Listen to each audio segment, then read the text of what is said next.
दर्शक हो नमस्कार. यस न्यूज मराठीसाठी मी शिवाजी सुरवसे. आज राज्यातील 16 स्थानिक स्वराज्य संस्था मतदारसंघातील निवडणूक जाहीर झाली आहे. गेल्या 4 ते 5 वर्षापासून राज्यातील स्थानिक स्वराज्य संस्थांवरती प्रशासक राजवट होती. त्यामुळं या निवडणुका लांबणीवर गेल्या.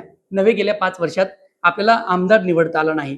त्यामुळं स्थानिक स्वराज्य संस्थांच्या मतदारसंघातून आता आमदार निवडले जाणार आहेत. ही जनतेची निवडणूक नाही, तर स्थानिक स्वराज्य संस्थांमध्ये जे सदस्य नगरसेवक निवडून आले आहेत त्यातून आपल्याला विधान परिषदेसाठी एक आमदार निवडून द्यायचा आहे. यासाठी राज्यातील जे काही स्थानिक स्वराज्य संस्था आहेत, आपल्या सगळ्यांना कल्पना असेल की राज्यात 29 महानगरपालिका आहेत, 34 जिल्हा परिषदा आहेत, 351 पंचायत समिती आहेत, 237 नगरपालिका आहेत आणि 135 नगरपंचायती आहेत. या सगळ्यांचा विचार करून राज्यात 16 स्थानिक स्वराज्य संस्था मतदारसंघ निर्माण केले आहेत. ते पुढील प्रमाणे: मुंबई, पुणे, नागपूर, नाशिक, जळगाव, सोलापूर, अहिल्यानगर, ठाणे, कोल्हापूर, नांदेड, रायगड आणि सिंधुदुर्ग या दोन्ही जिल्ह्याचा मिळून एक मतदारसंघ आहे. सांगली आणि सातारा या जिल्ह्याचा मिळून एक मतदारसंघ आहे. उस्मानाबाद, लातूर, बीड या 3 स्थानिक स्वराज्य संस्थांचा मिळून एक मतदारसंघ आहे. औरंगाबाद आणि जालना यांचा मिळून एक मतदारसंघ आहे.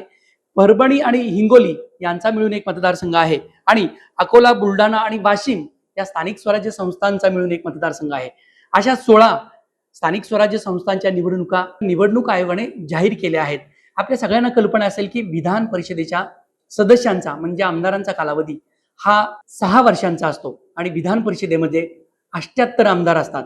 दर 2 वर्षानंतर 1/3 आमदार हे नव्याने निवडले जातात. आता ही निवडणूक प्रक्रिया जाहीर झाली असून 25 मे पासून अर्ज भरण्याची प्रक्रिया सुरू होणार आहे. 1 जून पर्यंत अर्ज भरले जाणार आहेत. 2 जून रोजी या अर्जांची छाननी होणार आहे. 4 जून पर्यंत अर्ज माघार घेण्याची मुदत आहे. तर 18 जून रोजी सकाळी 8 ते 4 वाजेपर्यंत मतदान होणार आहे आणि 22 जून रोजी या मतदानाचा निकाल जाहीर होणार आहे.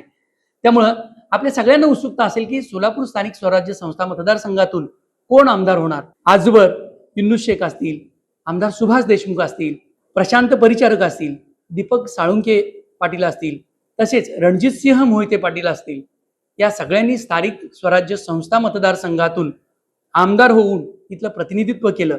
त्यामुळं यंदाच्या निवडणुकीमध्ये कोणाला उमेदवारी मिळणार याची उत्सुकता आहे.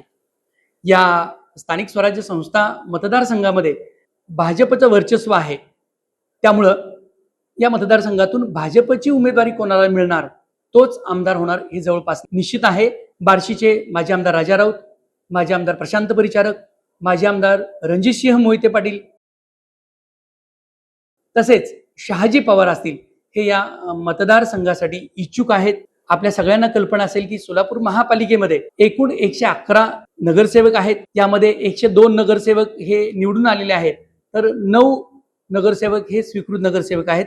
जिल्हा परिषदेमध्ये 68 सदस्य हे निवडून आलेले आहेत, तर 11 पंचायत समितीचे जे सभापती आहेत त्यांना देखील या निवडणुकीमध्ये मतदान करण्याचा अधिकार आहे. नगरपालिकेमध्ये 374 हे निवडून आलेले सदस्य आहेत, 40 हे स्वीकृत नगरसेवक आहेत, तर 12 नगराध्यक्ष हे जनतेतून निवडून आले आहेत. त्यामुळं नगरपालिका आणि नगर परिषदेमध्ये 426 मतदार आहेत. त्यामुळं या सोलापूर स्थानिक स्वराज्य संस्था मतदारसंघामध्ये एकूण 616 मतदार आहेत. हे 616 निवडून आलेले सदस्य, निवडून आलेले नगरसेवक हेच नवीन आमदार निवडणार आहेत. जर झेडपीचे 7 स्वीकृत नगरसेवक निवडले असते तर आणखी 7 जणांचा कोटा वाढला असता. मात्र जिल्हा परिषदेमध्ये स्वीकृत नगरसेवक अद्याप निवडले नाहीत. या सर्व मतदारसंघाचा विचार करता एकूण जे 616 मतदार आहेत त्यापैकी भाजपकडे जिल्हा परिषदेमध्ये क्लिअर कट 38 सदस्य हे भाजपचे आहेत.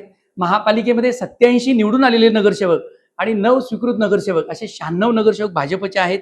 नगरपालिकेमध्ये 144 नगरसेवक हे भाजपचे आहेत, तर पंचायत समिती सभापती हे देखील बहुतांश भाजपचे आहेत. त्यामुळे 616 या मतदारांचा विचार करता जवळपास 313+ एवढं संख्याबळ हे भाजपचं आहे. त्यामुळं ज्यांना भाजपची उमेदवारी मिळणार तेच सोलापूर स्थानिक स्वराज्य संस्था मतदारसंघातून आमदार होणार हे जवळपास निश्चित आहे. मात्र खरी लढत आहे, खरी स्पर्धा आहे, खरी शर्यत आहे ती भाजपची उमेदवारी मिळवण्यासाठी. त्यामुळं येत्या 8 दिवसात राज्यात आणि सोलापूर जिल्ह्यात उमेदवारी मिळवण्यासाठी खूप मोठी स्पर्धा लागेल आणि सोलापूरच्या स्थानिक स्वराज्य संस्था मतदारसंघातून कोणाला उमेदवारी मिळणार आणि कोण आमदार होणार याची उत्सुकता सोलापूरकरांना लागली आहे. नक्कीच येत्या 8 ते 10 दिवसामध्ये आमदार कोण होणार याचं नाव आपल्याला समजणार आहे.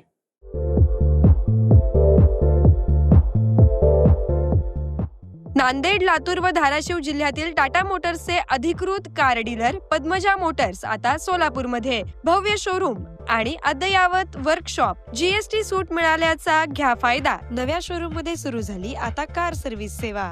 पद्मजा मोटर्स, विमानतळ जवळ, होडगी रोड, मजरेवाडी, सोलापूर. मोबाईल 8600 02 26 17.